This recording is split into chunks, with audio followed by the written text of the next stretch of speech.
Welcome to this online interview by Project Cargo Weekly. Our special guest of honor today is Mr. Romain Martimort. He is the CEO of Qiik, based in Indonesia. First and foremost, Romain, very welcome to this interview. Thank you, Bo. Good to be with you. Always welcome. Well, I don't want to ask about the weather in Indonesia because I know I'm based in Stockholm. I'll just be jealous. So let's start with a formal interview. Romain, first and foremost, tell me, what is your background? How did you get into shipping in the first place? I mean, I met you first time in Dubai some months ago when you were in CMA, but how come you got into logistics in the first place? How come you are not sitting in a bank or an accountant? I like this question, Bo, because to be honest with you, that's the exact question I ask all the candidates I've been hiring in my career in CMA mainly and in shipping. And that's very interesting because there is never the same answer. And most of the time it happened. It's just a very large industry with a lot of opportunities. And one day you come across one of those. And that's exactly what happened to me. I went to Hong Kong when I was very young to start my career. I worked for the Chamber of Commerce, doing more like fiscal advising, something very different. And I was actually aiming to go to some banks, like most of the guys there. I had a couple of interviews with HSBC, and it was going well. And working for the Chamber of Commerce, you have a very large network. And one of those network brought me to talk to some people in CMA. And that's how it happened. Very interesting industry that most people don't know. And once you get a taste of it, it's hard to get out of it. So I started with CMA in Hong Kong 10 years ago, and I stayed with them across various positions in Asia, in the Middle East, where we met, in China recently, and I just left them back in November. Okay, yeah, that's quite, I mean, there are a lot of people who say that logistics and shipping is actually the best education there is because you touch all walks of life and you learn to become international with a lot of people, and you certainly have seen the world. You're quite young, so how old were you when you got to Hong Kong first time? I was 22. That's awesome. Yeah, I wish Freshly I was graduated, ready to conquer the world. Fantastic. I know the feeling. Listen, you are now the CEO of a company called Qiik, and you can be quick in many ways, but quick in this context. Tell me about your company. I understand it's something about software for logistics and shipping industry, right? Yes, exactly. So first, it's not my company technically. I just joined them. Okay. I have to give the credit to the original founder who had this smart idea, I would say. But it's very simple. When you are in this industry, we work with basics. We don't do rocket science. It's a very human business. It's a very simple business on paper that can become extremely complex, and it's a problem-solving business. So a lot of let's say the three founders for this company are people who just experienced it for many, many years. Two of them are pure shipping liner background. And one of them is more of a startup tech background, but his last experience, and it was a large one, was into this industry. So when you are diving into those problems every day, you start to understand where you want to bring value. There's been a lot of thoughts and investments done in this industry in the past few years, mainly since the pandemic brought some financial opportunities, as you know, into the shipping lines. Yeah. So they were able to have the money to finally invest into solving some of those problems. But what we identify is that it was always driven to the first aspect, meaning securing the customer, getting them to book and getting them to pay, basically. Once this is done, the experience that they get afterwards, mainly into the local agency interaction, was always left behind because it is complicated and because it is not where really the attention and the main money is. And that's where this concept started. because some of the original founder were themselves experiencing an agency management in Indonesia. They worked for one of them, and were facing the reality of those customers waiting for hours in a queue at a shipping agency, which again was not really visible to the management and to the industry because it was already paid and the cargo was already somehow on board and just delivered. So that was not a problem that was identified probably early enough or tackled well enough. And they decided to build a platform to be able to digitize through also automation and change of process to be able to really focus on the customer experience and in a much faster, safer environment for all those cargo clearance at export or import also, by the way. So for export, it will be a different process, but it's the same logic. You just want the experience for the customer to be much better. And then I'm sure along the question and discussion we'll have through that interview, I will be able to tell you a bit more about many other aspects that the platform aim to also bring to both the agencies, the shipping lines, and the customer themselves. Okay, so just to cut it down a bit, I concur what you're saying, that once the shipper has paid the freight and nobody cares and it's on its way, hopefully, and without headache, nobody really thinks about it anymore. But for now, you have the ship owners. They normally have their own offices in each port, or they have a shipping agent handling the vessels, in and out of containers. Exactly. So the software that you are having is, let's say, in the second level, it is to make the transition between ship and container yard and the whole experience for the agent of the shipping line much smoother, isn't it? I mean, your customer would be shipping agents or the lines that run their own. Well, it will be both. So technically, our customers are the shipping lines who are operating those offices, or the ship agent, indeed, representing a shipping line. Right. Either way, they are the ones that are interacting with the end customer to provide a DO on imports or to handle a container deposit process, which happens in various countries, or a DO extension, or simply a BL issuance on an export side. And that goes with, of course, various aspects, which is document collection, KYC, payment solution, etc., etc. So those are the target customer, if we can say. But obviously, the end user is also our customer, because if the end user is not happy with the solution, then it's just one step before our customer is not also satisfied. So we also want to make sure that we have a constant interaction with some final user through the agents to get the pulse of the market. And those are usually the people, to be frank, I started a couple of months ago. I have equal amount of questions and queries coming from end customers who say, that sounds like a great solution. How can I get it?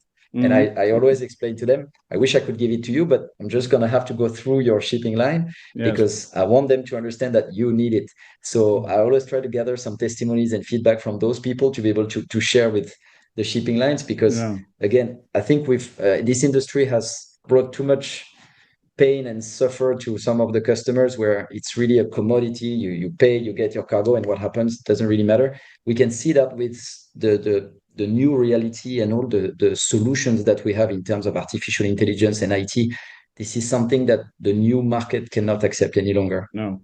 So traditionally, of course, the shipping industry is known for being a little bit old school, and I suppose that's some of the things that you are trying to alleviate and try to remove and make it more into mainstream. I mean, there's no doubt in the last, I think, 2-3 years with Corona that the shipping lines, including the one you worked at, all of them have been accused of being terribly arrogant. And once they are fully booked and having high rates, they don't care.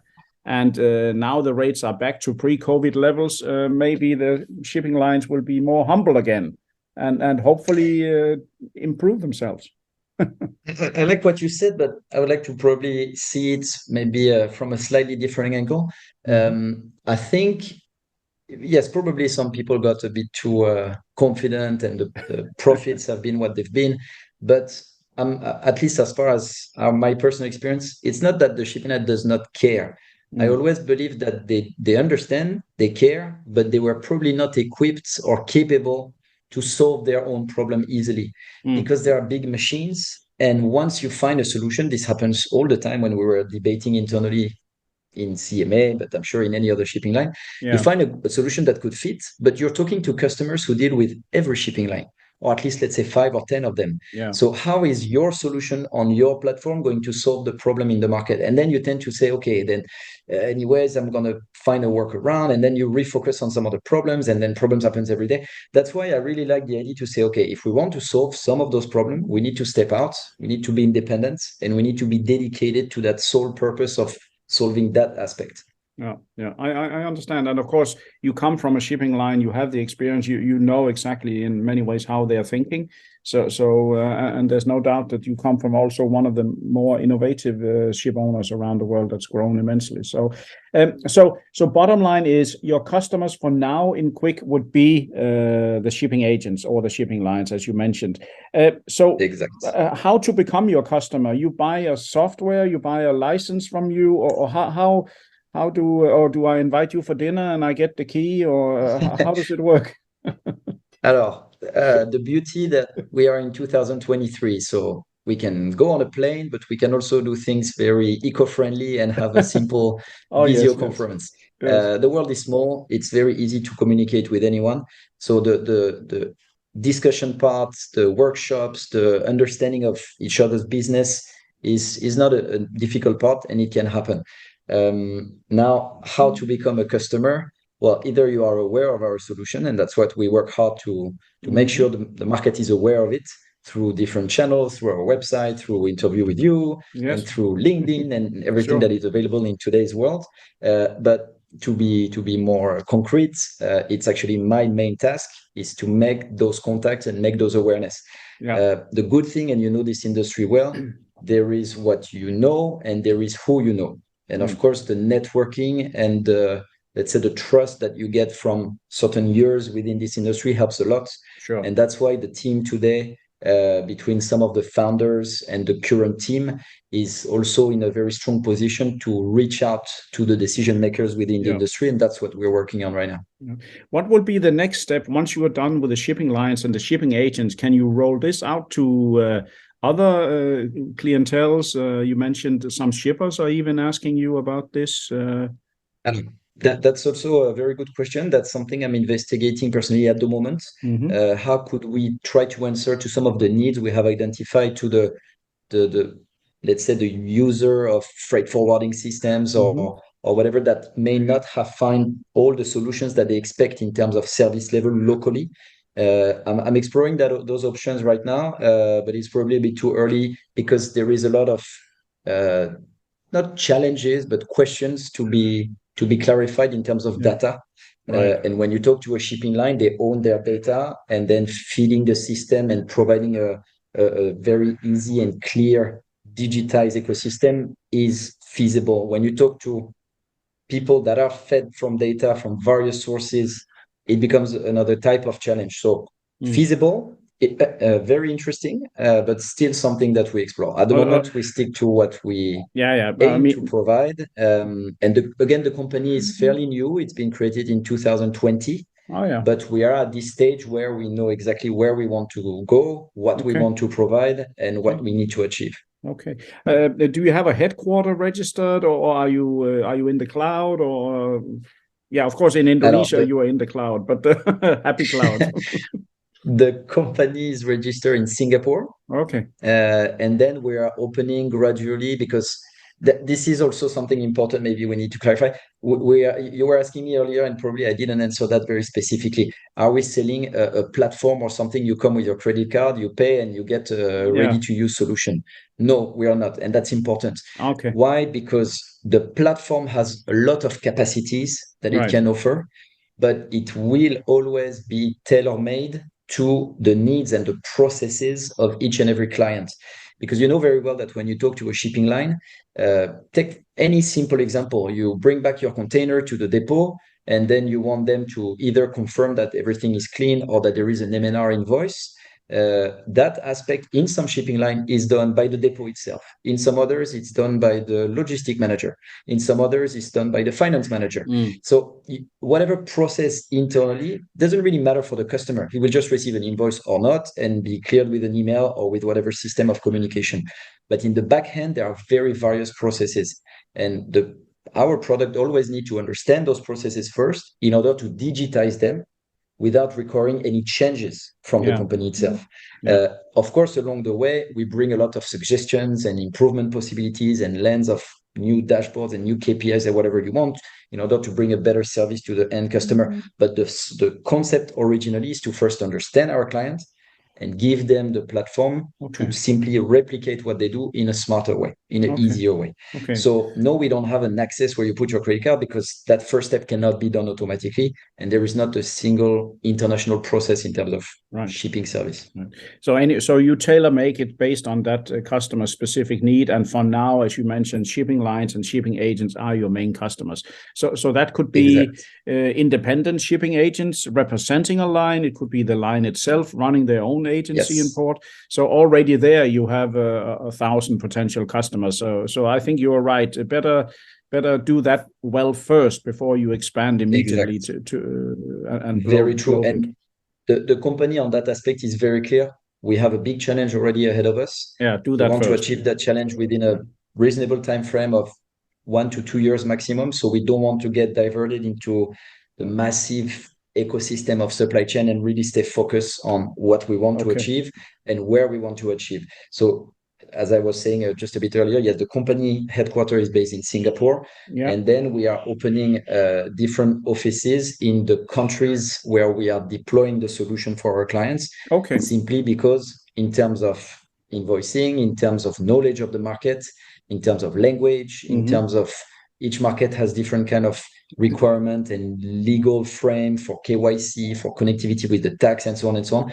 You need to have a very local and localized knowledge and execution. So the company today has some representation already in Indonesia. We are opening in Vietnam and Malaysia in the coming days. We will open in the entire Southeast Asia before the summer. And that's where the company focuses at the moment. Sounds like a good plan to me, step by step, as they say. How come you mentioned the name, or not mention? How come you choose the name Qiik? Good question. Also, I was not personally the one who chose the name because, again, I joined about 2.5 months ago now, and the company is a bit more than 2 years old. But I liked it, so we actually talked about it recently. We said, okay, now is the time where we're going to go in a much larger scale, and we're going to start to build the foundations of what the company will really be for the next few years. Do we keep the name or not? And I really like the name because it is short, it's efficient, and in this industry, everyone always wants things to happen quicker. They want it to be done well, but they want it right now. So we're quick. No, but it's it's good. I like it also. It takes a little bit getting used to, and you have to remember the spelling, of course. That it's many people ask me what is Qiik, what is quick. So it is quick, but with a twist. Excellent. Just one of the final questions here. Excuse me. You're based in Indonesia, and you see yourself staying on in Asia. I think you like the Asian way of living, right? Yes. I mean, if you consider the Middle East as the great Asia, I've been myself in Asia for 11 years. My own family is from Hong Kong mix. So first, personally, I see myself in Asia for a long time. And to be frank, you can go anywhere in the world. You can look at what's happening. You can look at the opportunities. You can look at the dynamics. It is still a very much Asian-driven world. I was based in China for the last year. It is still amazing what they've been achieving despite all these COVID restrictions. There is just a different mindset that you do not find in Europe. Despite the new generation and all the willingness, it's just a cultural thing that is deeply rooted with Asia. And Southeast Asia is somewhere where that's why we strategically believe that we have to start here, because it is not yet everywhere as mature as you can find in Shanghai, or of course, if you go to New York or London, you still have a lot of opportunities, and people are hungry for a better solution, better systems. You said also rapidly. Yeah, you said something. You said something right there. Sorry to interrupt you. You said hungry. I see the same. I live in Sweden, and yeah, we have a good life in Europe, but nobody's hungry, and that hampers new developments, new thoughts. So the name Qiik, I think it's good. You don't have the office in France because nothing is quick there, and same here in Sweden. A lot of talk, but nobody's quick. So I think you chose the right area to start, Southeast Asia. There's some action, there's some driving there. You can feel it when you land. I think equally important as the market perspective, because the size of the market also, look at just Indonesia. This is a 300 million people market. This is a very important market. Every country on its own has a huge potential of growth. But what we also believe in, we are in a business where the most important asset is our people, is the solution that we will deploy and that we will build through people. When you talk about infrastructure, when you talk about IT, this is always someone behind it. And where better can we find people to achieve those visions than in Southeast Asia? So far, we've been really happy with the team that we are building. We are growing very fast. We are planning to recruit another, let's say, 30 people in the next 4 or 5 months. So there is a really big dynamic. And every time we post anything out there, the answer from the market is really, really heartwarming, I guess is the right expression, because we have a lot of interest. We have a lot of good questions and people show a great enthusiasm. So yeah, definitely. So far, we are really happy with that choice, and we strongly believe it is the place to be. But yeah, I can see that you are a happy camper. I mean, you also smiled a lot when I met you in Dubai, but now you look even more happy. So that's good to see, Romain. But listen, I think I've actually come to the end of my questionnaire here for you, and I think looking forward to hear more about your product. And I want to say formally many thanks for joining this interview, Romain. Thank you, Bo. Thanks for the opportunity, and I wish you also the best on your endeavors. You are very welcome. So to all our listeners, viewers, and readers from around the world, this was yet another great interview by Project Cargo Weekly. Our special guest of honor today has been Mr. Romain Martimort, who has a sizable experience in the shipping industry and who now is the CEO of a software development company targeting shipping agents and shipping lines with something that will increase the customer satisfaction.